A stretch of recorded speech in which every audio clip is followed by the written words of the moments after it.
इस मार्गदर्शक व संरक्षक के रूप में हमारे मध्य उपस्थित है विश्वविद्यालय के कुलगुरु महोदय प्रोफेसर सुरेश कुमार अग्रवाल जी।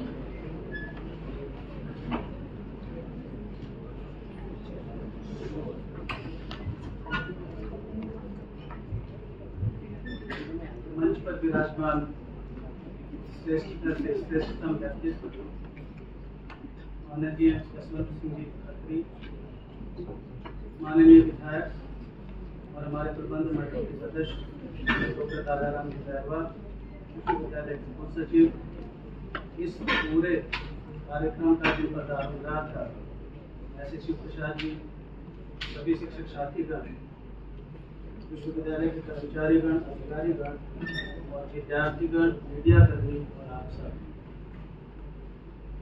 मित्रों, आज ये विश्वविद्यालय गौरवान्वित है और गौरवान्वित होने का कारण भी है क्योंकि जिनके आदर्शों के प्रति ये विश्वविद्यालय समर्पित है और उनके आदर्शों को क्रियान्वित करने की कोशिश करता है, प्रयास करता है, उन्हीं के अनुयायी की जयंती हम आज मना रहे हैं।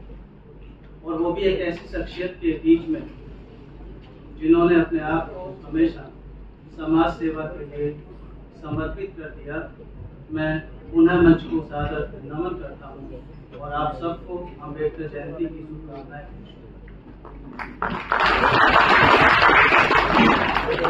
मित्रों, जब मैं देखता हूँ अम्बेडकर जी की तरफ,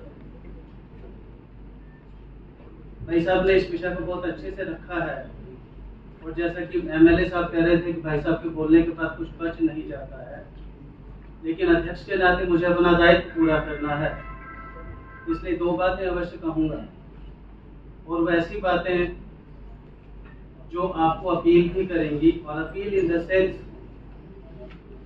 जब इतिहास के पन्नों को देखता हूं तो ये लगता है कि इतिहास में ऐसे कई महापुरुष हुए हैं जिन्होंने इतिहास पर अपनी अमिट छाप छोड़ी, लेकिन ऐसे बहुत कम लोग हुए हैं जिन्होंने इतिहास बनाया है और उन इतिहास बनाने वालों में श्रद्धा के साथ बाबा साहेब का नाम लिया जाता है।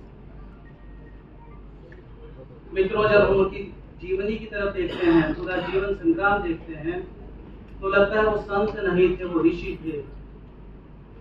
और जब ऋषि और संत में अंतर करते हैं तो समझ में आता है कि ऋषि वह होता है जो दूरदृष्टा होता है। हमारी वैदिक ट्रेडिशंस में भी सीयत की ऋषि की बात की गई, संत की बात नहीं की गई और ये कहा गया कि जो ऋषि होता है वो सिविलाइजेशन का आर्किटेक्ट। और इसी संदर्भ में चाहे विश्वामित्र हो, चाहे गुरु वशिष्ठ हो और चाहे याज्ञवल्क्य हो, उसी श्रेणी में डॉक्टर अम्बेडकर को रखा जा सकता। बाबा साहेब का जीवन सिर्फ एक आर्किटेक्ट का नहीं था, उनके लिए कहा जाता है कि वो मॉडर्न इंडिया के आर्किटेक्ट थे। और मैं उससे आगे बढ़कर कहता हूँ कि वो मॉडर्न इंडिया के आर्किटेक्ट नहीं, अपितु बिल्डर भी थे। और जब हम बिल्डर की बात करते हैं तो दोनों में एक बहुत बड़ा अंतर नजर आता है। और जब हम उस अंतर की बात करते हैं तो कहते हैं कि आर्किटेक्ट के रूप में वो शिल्पी थे जिन्होंने ड्राफ्टिंग से लेकर के डिफेंडिंग द राइट्स तक की यात्रा तय की।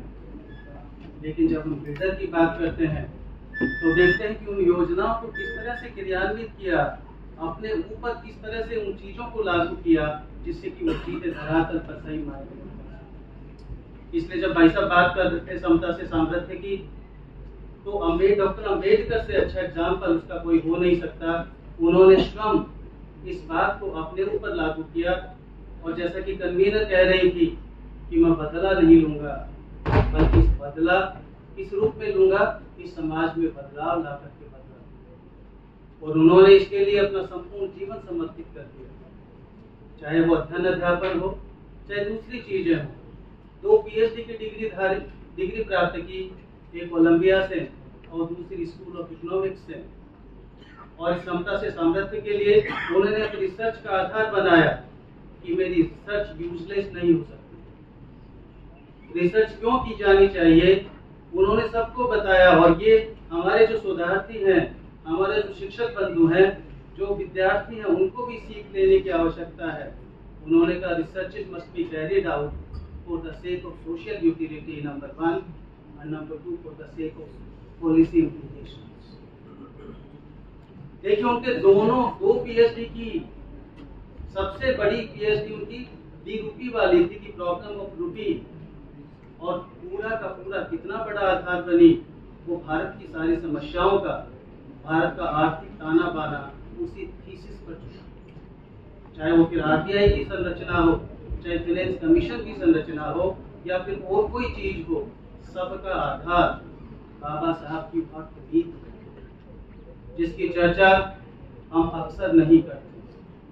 उनको एक, क्योंकि उनका कहना था, जैसा भाई साहब अपने वक्तव्य में बार बार कह रहे थे, उनका मानना था कि सामाजिक समानता के बगैर, आर्थिक समानता के बगैर राजनीतिक स्वतंत्रता खोखली है। अपने सभी बयानों में इस बात को वो बहुत बखूबी उजागर करते। इसलिए उन्होंने समाज के निचले तबके को ही नहीं, स्त्री को भी उन्होंने उसी रूप में समझा। और मेरे ध्यान से यह आश्चर्य की बात नहीं होगी अगर मैं ये कहूँ कि वो पहले भारत के मेल फेमिनिस्ट थे, तो ये कोई आश्चर्य की बात नहीं।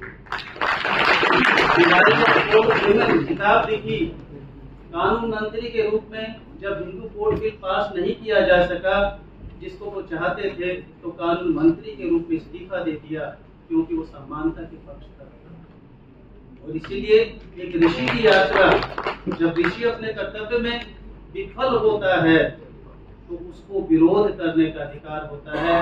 बाबा साहब का यह विरोध भी सत्याग्रही विरोध था, और इससे भी हमें प्रेरणा लेने की जरूरत है। आज हम शोध करते हैं तो शोध के लिए शोध करते हैं, इसी तरह से ये प्रावधान करते हैं कि 250 से 300 पेज की व्यवस्था हो जाए और उसके बाद भी अपनी शोध जमा करवा दें। हमें बाबा साहब से सीख लेने की जरूरत है कि शोध का आधार राष्ट्र निर्माण होना चाहिए, शोध का आधार समाज निर्माण होना चाहिए। शोध इस तरह से क्रियान्वित की जाए जिससे कि उसके सोशल इम्प्लीकेशंस हो और पॉलिसी इम्प्लीकेशंस हो, क्योंकि उसके बगैर सारी जो रिसर्च है वो अधूरी है। उनको अध्ययन अध्यापन का बहुत शौक था, इसीलिए आर्थर मुंटर एक लेखक हुए हैं, वो कहते हैं जब मैंने बहुत पहले प्रारंभ में उनकी लाइब्रेरी को विजिट किया तो उस वक्त उनकी लाइब्रेरी में लगभग 16,000 पुस्तकें थी। जब भी वो बाजार जाते थे 1-2 पुस्तक अवश्य खरीद कर साथ लाते, लेकिन अध्ययन और अध्यापन के प्रति इतना गहन भाव था कि उनके अध्ययन कक्ष में किसी को भी घुसने की अनुमति नहीं। इसलिए जब वो कहते थे अध्ययन करना है तो ये किताबें मेरी हैं, मैं इनको आपके टाइटल दे सकता हूँ, मैं इनको आपके जो समरी भाव है वो अपनी भाषा में लिख करके दे सकता हूँ, लेकिन इन किताबों को पढ़ने की इजाजत नहीं है, क्योंकि इसमें मेरे भाव भी मैंने किताबों में समाहित है। मित्रों, इतना अध्ययन के प्रति चाह एक वकील होते हुए भी अपने आप को अध्ययन और अध्यापन के प्रति इतना समर्पित किया और उस लेवल तक लेके आए जिस लेवल की इस समाज को, इस राष्ट्र को अपेक्षा है। और जब जब विरोध करना हुआ, वो भी सत्याग्रही विरोध हुआ, वो भी अहिंसात्मक विरोध हुआ, ऐसा विरोध जो लोगों के दिल तक पहुंच जाए, जैसे कि वैसा करते करुणा के आधार पर। करुणा एक ऐसा भाव होता है, बंधुत्व एक ऐसा भाव होता है जो लोगों को जोड़ता है, और उस बंधुत्व भाव को लेकर के उन्होंने अपने मिशन को आगे बढ़ाया। मित्रों, अगर उनके जीवन पर थोड़ा सा दृष्टिपात करें तो समता से सामर्थ्य का जो कॉन्सेप्ट है वो आपको बिल्कुल स्पष्ट नजर आएगा।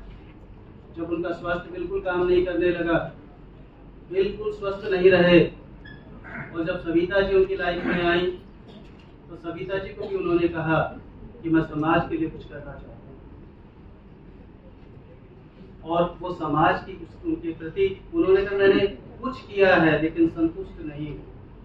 मित्रों, आज ये महत्वाकांक्षा हम सबको, ये आकांक्षा हम सबको पैदा करनी होगी कि समाज ने हमको बहुत कुछ दिया है, राष्ट्र ने हमको बहुत कुछ दिया है, हम भी राष्ट्र के प्रति अपने उत्तरदायित्व का लेते हैं। और इसलिए इस उत्तरदायित्व को बखूबी समझे। बाबा साहब जिंदगी भर इसी के लिए लड़ते रहे और अंत में इसी के लिए अपना उत्सर्ग कर दिया। लेकिन जिस योगदान की मैं चर्चा करना चाहता हूँ, वर्षों पहले दिन एक आलेख भी मैंने लिखा था, क्योंकि मुझे लगा कि इन पात्रों की जो बाबा साहब की जिंदगी में आए उन पर काम नहीं हुआ, चाहे वो रमाबाई अम्बेडकर हैं, चाहे सविता जी अम्बेडकर हैं, उन पर काम करने की आवश्यकता है।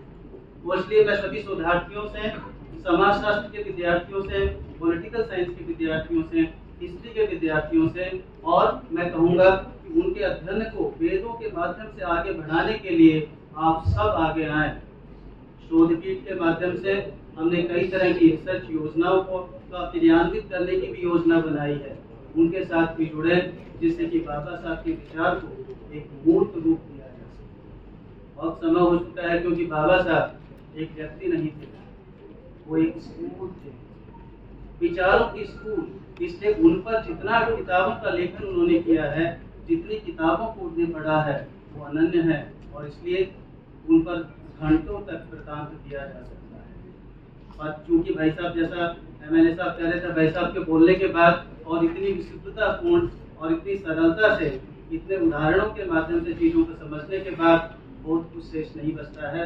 आप सबको साधुवाद देता हूँ, मंच के प्रति कृतज्ञता व्यक्त करता हूँ, जसवंत जी भाई साहब के प्रति, MLA साहब के प्रति, और कुलसचिव महोदय के प्रति, और आप सब के प्रति कि आप इस कार्यक्रम में पधारे और इस कार्यक्रम में उपस्थित रहे। धन्यवाद एवं आभार।